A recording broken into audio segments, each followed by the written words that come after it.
I am so honored to have you here. Thank you so much. And I'm honored to hear more about Holly's story. As I explained to you when we were chatting through email, I myself am a survivor. I was molested as a child, abused as a child, and then I was in 2 abusive marriages, suffered concussions. I've been through it all: emotional, psychological, physical, sexual, financial. My most recent ended 4 years ago, and that is my son's father. So unfortunately, I'm still having to deal with some of the trauma due to custody. Sure. But I decided some time ago to just start sharing my story online. And that organically manifested into the page that I have, Unbreakable and Uplifting, with in excess of 1.7 million followers. So we need our voices out there. And Absolutely. especially for those victims who unfortunately did not make it, we need to speak on their behalf. So I'm so excited to have you.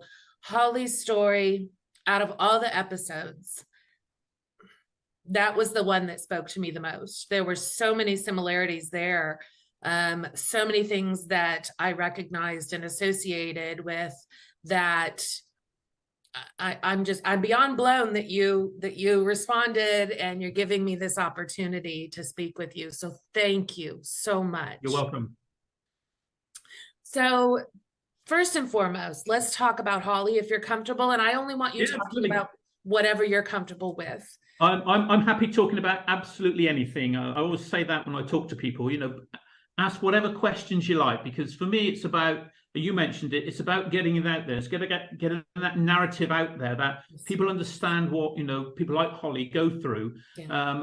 And lots of people lose their lives like Holly, but there are many, many, many, many more who survive and suffer in silence. So, I've taken it upon myself following Holly's murder to get out there, be Holly's voice, because she doesn't have a voice now. So I have to be that voice for her and get those messages out there, because as you know, what happens in the UK, what happened in Australia, what happened in the States, it crosses boundaries, and it's not rocket science. The patterns are very similar. And therefore, the reason why we do things like the Netflix documentary is that we want to get people to understand that these things do happen. They happen to normal, ordinary families. But there are things that you can do if you can recognize the signs, and you can protect yourself, or you can get the right help to get yourself out of those relationships. So whilst they're very, very hard to do because you have to dig deep, I owe it to Holly to be her voice and get out there and start helping other people. Absolutely. Absolutely. You mentioned recognizing the signs. Now, something that I have found in interacting with my population is that so many of us, myself included, didn't catch on to it until too late. And yet, as we start to compare our stories and listen to other stories, it's almost textbook what we're seeing across the board from these abusers, from these toxic people who come into our lives. It's almost textbook. Did Holly recognize or discuss any signs with y'all? No, she didn't. When she first got involved with her perpetrator, and I don't like naming him because I don't like giving him the platform, because he doesn't deserve that platform. When she got involved with her abuser, she moved to London, so she was away from the family fold. She was training to go on a cruise ship, which she eventually went on, but she came back very early because he manipulated her to come back. So a lot of when she was with her abuser was away from the family fold, 100 miles away. So we certainly didn't recognize what was going on, and I don't think Holly did either, because while she's a strong person, she wouldn't have noticed what was happening, because more often than not, these people do things very, very subtly. Yes. And with the knowledge I've got now, 9 years down the road, and I do a lot of training and education, I can look back on what was happening to Holly during that last 12 months of her life, and I can now see those subtleties, the things that were happening, which now would put me on warning that actually this is not right. I need to do something about that. But I didn't have that education then, or that knowledge. Right. I didn't know what domestic abuse was. I didn't know what stalking was, had no clue about coercive control and behavior and what to look out for. Had I done so, and I say, if I had then the knowledge I have now, I firmly believe I would have saved Holly's life. And that's how powerful having that knowledge is. And that's why we do what we do with the trust. As her father, I'm curious.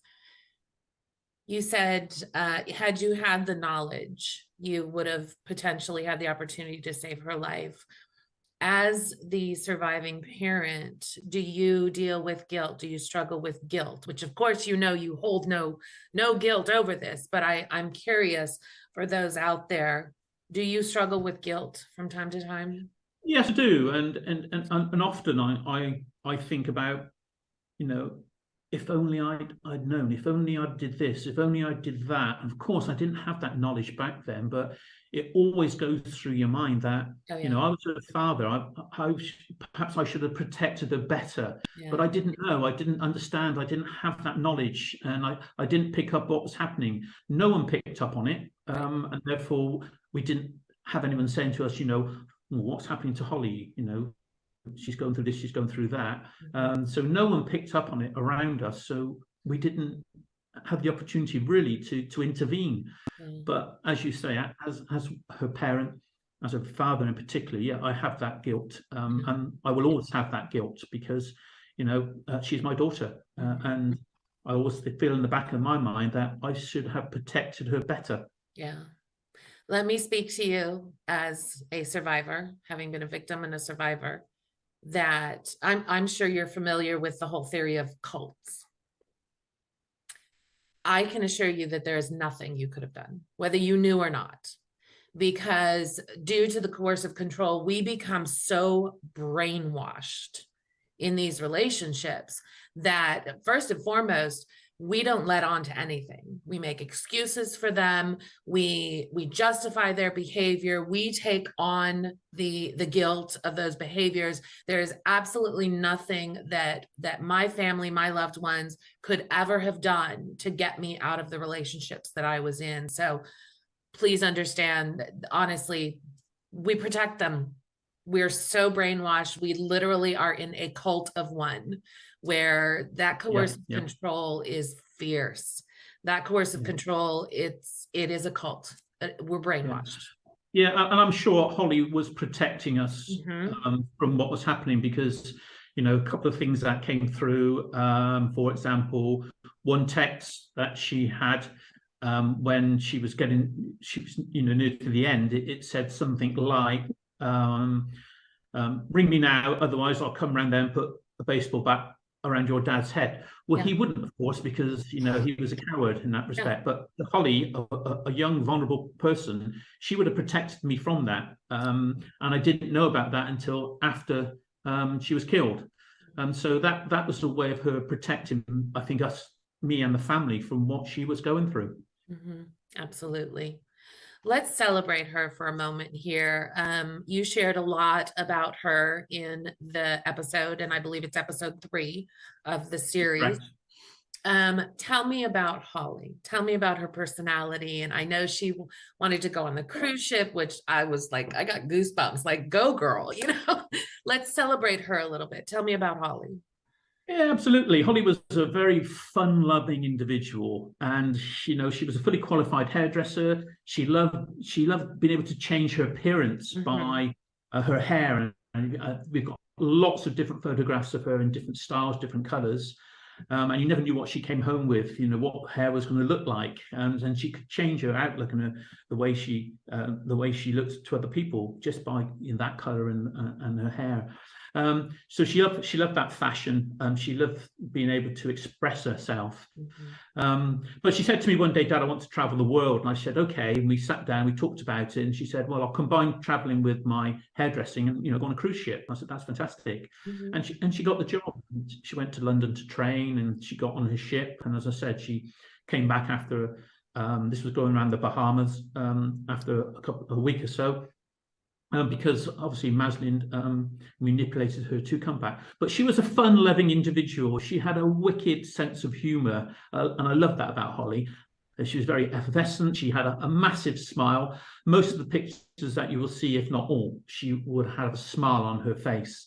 And she just lived life to the full. No, she was only small. She was about 4'10". She packed a punch. And she had a massive circle of friends socially. Everyone loved her. You know, I always remember telling one story that she used to go out up into our local, into the town centre in Gloucester on a night out. And one day she came back and there was this police car outside. And we're thinking, oh no, what's happened now to Holly? And then she knocked on the door and she had a policeman's helmet under her arm. She said, I've just got a lift from these guys. You know, she managed to blag a lift back rather than get a taxi from the local police. But she had that sort of personality and that bubbly character where she could do that. You know, she could charm anybody, and she was lovely on that front. And that's what I really miss about Holly. You know, her personality, her smile, and the way that she interacted with people. Yeah, wow. I imagine that with the Netflix series being out now, that you're getting a lot of requests for interviews and to talk about Holly and to talk about her organization, which I do want to talk about. How are you coping with all of this? Yeah, it's we've done a number of documentaries in the past, most of them UK based, and the Netflix one was the first sort of global one we did, and the reason why we did it, Chloe and I, is because we wanted to get that message out to perhaps a different set of people, and we thought globally Netflix would be good for young people because a lot of young people stream nowadays and they don't look towards mainstream broadcasts, but they look at the streaming services. So we thought and we hoped that it would touch a different audience to the audience that we'd already connected with. Yes, we're getting lots of requests. We're getting lots of requests about Hollyguard, our personal safety app, which, you know, I'd like to talk to you a little bit more about later. But yes, get lots of requests, lots of comments from people who are survivors of domestic abuse like Holly. Lots of people saying, well done, what you're doing. Thank you for, you know, sharing Holly's story, being the voice of Holly. We're survivors and we can understand a little bit what Holly went through and what you're going through. But just thank you for raising the issues, really. And that's, of course, what we did the Netflix program for. Yeah, absolutely. I'd like to touch on the legalities, if it's okay. Of course, that entire series was UK stories. And so for my clarification, of course, I'm in the US, I'm in Texas. I noticed at the end of each episode, and possibly you can address this, it would make a comment that this person is now in prison for a minimum of this many years. Now, here in the United States, we have life with the possibility for parole or without the possibility for parole. Explain to me the sentence that was received after so many years. Does this person have the ability to apply for parole or get out? How does that work in the UK? Yeah, what happens in the UK is, and take Holly's killer for example, he was convicted obviously of murder, and the judge in sentencing sentenced him to life in prison, but life comes with a minimum sentence, and that depends on all the other areas of the case. It depends on whether the person's pleaded guilty, how old they are, how old the victim is, all sorts of things. So he was sentenced to life, and he was sentenced to serve a minimum of 24 years. So he has to serve that 24 years. After 24 years, he can apply for parole. Okay. And he will go in front of a parole board, and if he is granted parole, he will then leave prison under certain licenses. Because he's what they call a lifer, he's a life sentence, he will always be on a register. But you know, nearer to the time, the parole board will meet and decide what happens to him. But he can be released after 24 years. which I always say, it's unfair. I think it's unfair. You know, I'm 58 now. He could be out when he's 57, 56, so he can start his life again. You know, Holly can't start her life again. You know, she had life. You know, over here, life doesn't mean life, unless it's a whole life sentence, which is totally different. Yeah, you know, the legalities there as well as the legalities here. I mean, it is horrific what our system puts victims and survivors through and families, because we can't retrieve her life. We can't. No. And yet these people have the opportunity to retrieve theirs. So many of us. Yeah. The other thing around that is, you know, we always say that, you know, he's in prison, but he's been given three meals a day. He's got a roof over his head. You know, we get no support as a family to be able to cope with this going forward now, and haven't had any support for a number of years. So families in this country get left behind. It's the people who commit the crimes that are looked after. It's ridiculous. It is so ridiculous. What I found, personally speaking, is, especially here in the US, I'm not so much sure over in the UK, but here in the US, is that we just don't get our justice. You know, we will present a case to the district attorney's office, and it's up to them whether they want to file charges or not.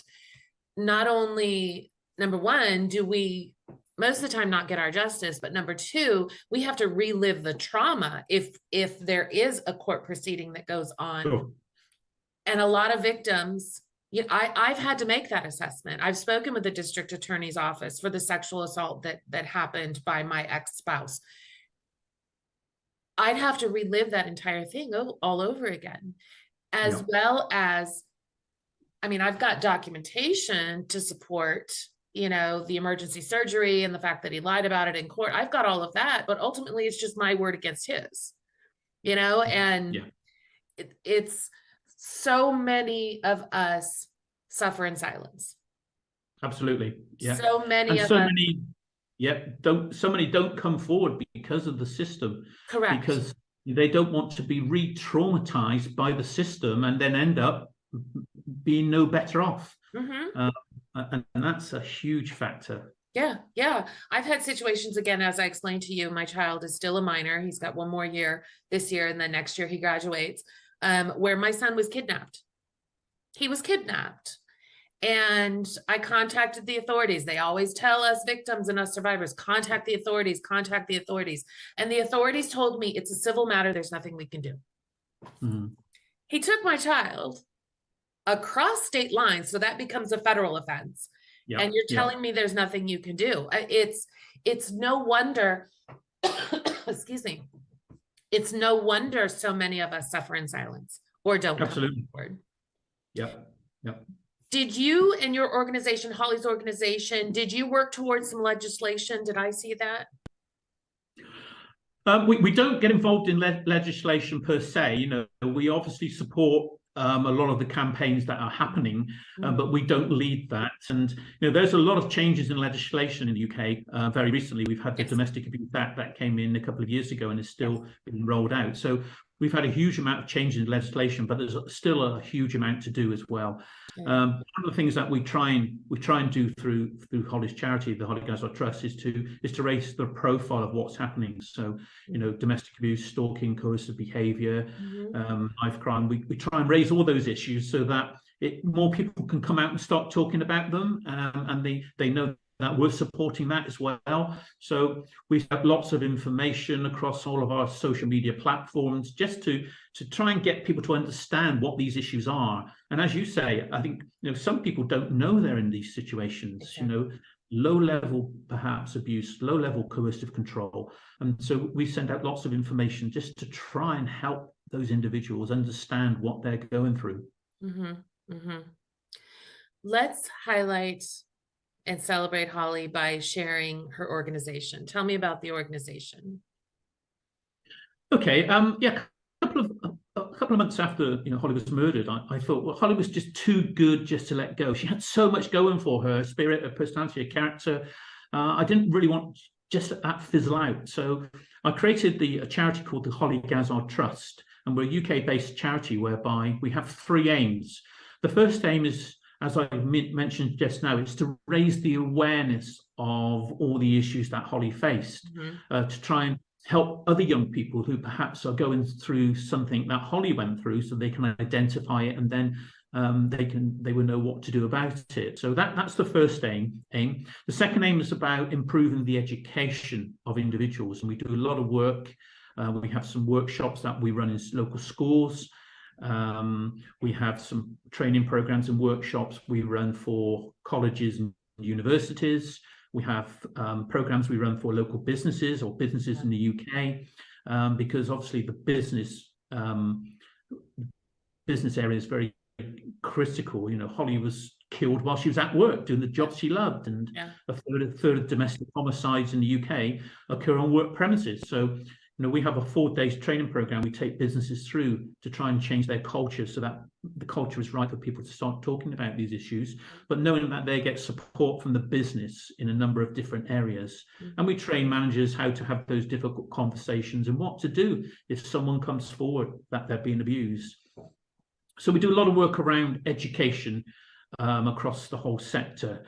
And the third aim of the trust is around prevention, and this is where HollyGuard, our personal safety app, comes in. It's an app which you can download to any smartphone in the UK, and there's lots of different functionality in there which can help keep you safe. There's a journey function, meetings. We have a report function, so that you can start to record incidents that are happening to you, and that goes to your account, which is in the cloud.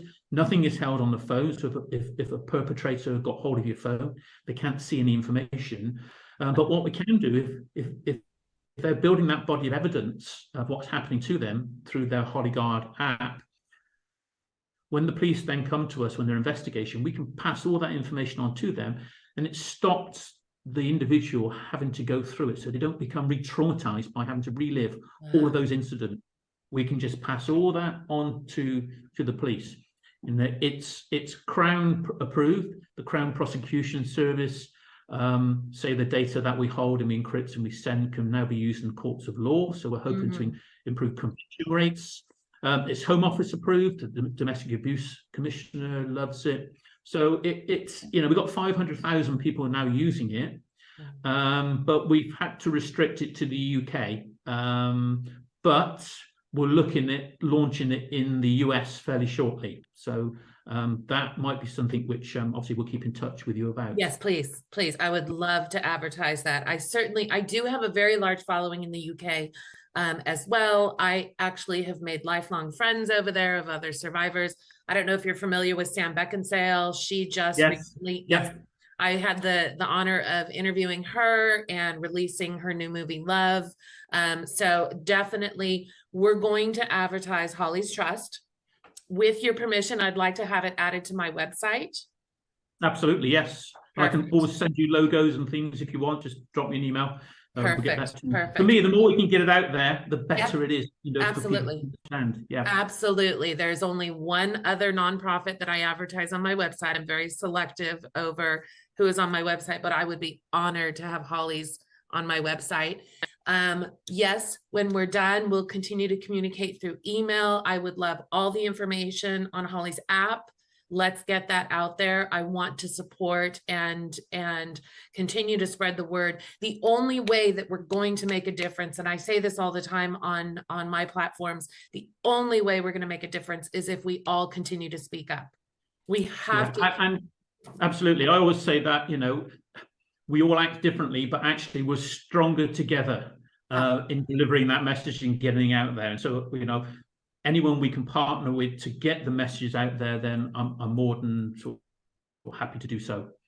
Mr. Gazzard, I have had so many victims and survivors, I'll say this again, come to me and say, I thought I was crazy and I thought I was alone. I'm very I say it when I'm on my channels. I am very authentic. I'm real, raw, open, and honest. I share my ups, my downs, my own toxic traits. I have my own part that I have to work on. I share me. I share, you know, the truth, the ups and the downs. And I thought I was alone. Yeah. I didn't know. I didn't know. And I come from a social services background in working with abused children. So you would think we would have some sort of sense up here, but I didn't know. I didn't recognize it. The more that we can all continue to speak up, speak out for those who unfortunately didn't make it, like Holly, the more we can bring the light onto this, the more we're going to make a difference, the more we can make a change and save a life. And I'm sure you're like me. If I can touch just one life, I'm not going to stop. Yeah, I agree. Yeah, but when I originally set up the trust, it was all about saving a life. Yeah.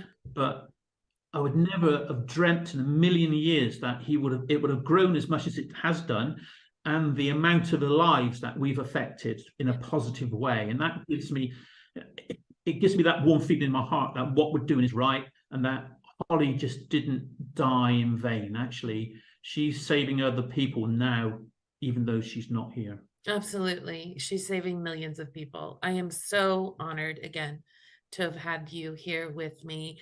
Again, we will definitely, please stay in contact with me when you get a chance. I know it's approaching the evening there, it's morning here. So when you get a chance, if you would send me all the links and everything, I would love to get you all updated on my website. I am going to drop your website and the app on my feed. Let's continue to share Holly's story and help as many people as we possibly can. No, absolutely. I'm more than happy to do that, and I really appreciate you reaching out as well. I'm honored to know you as well. Absolutely. One final message for everyone. Keep going. If you're experiencing domestic abuse, you're not alone, but seek help from one of the professional services, because there is an end to it. And if you can seek that help, get that guidance in that direction, hopefully we can get you out of those relationships and you can stay safe.